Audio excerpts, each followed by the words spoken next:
राधे राधे। बहनों, कार्तिक मास शुरू हो रहा है और आपके लिए बढ़िया बढ़िया नए नए भजन आपको हम सुनाते रहेंगे कार्तिक मास को पूरे माह। और अब आप कल वीरवार है, वीरवार से कार्तिक मास शुरू हो रहा है। स्नान सुबह 4 बजे उठ के 4 से 5 के बीच में ब्रह्म मुहूर्त रहता है, उसी में नहाएं आप लोग और पूजन करें। तुलसी और शिव जी की लोटा चढ़ता है।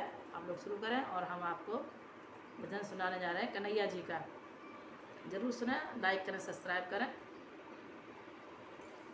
मुरली वाले कन्हैया तेरी याद सताती है, मुरली वाले कन्हैया तेरी याद सताती है। ओ मुरली वाले कन्हैया तेरी याद सताती है, तेरी याद सताती है, मुझे तेरी याद सताती है, मुझे तेरी याद सताती है।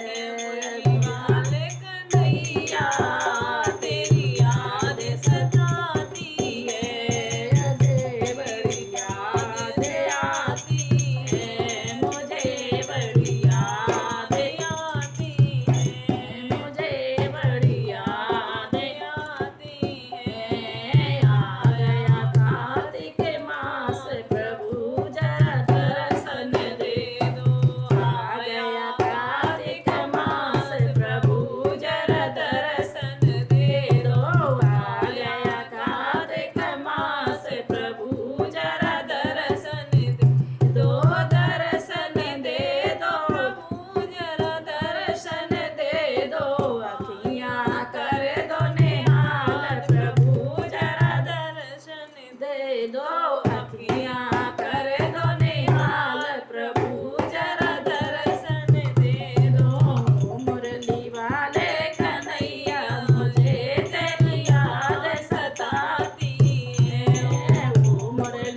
है, पल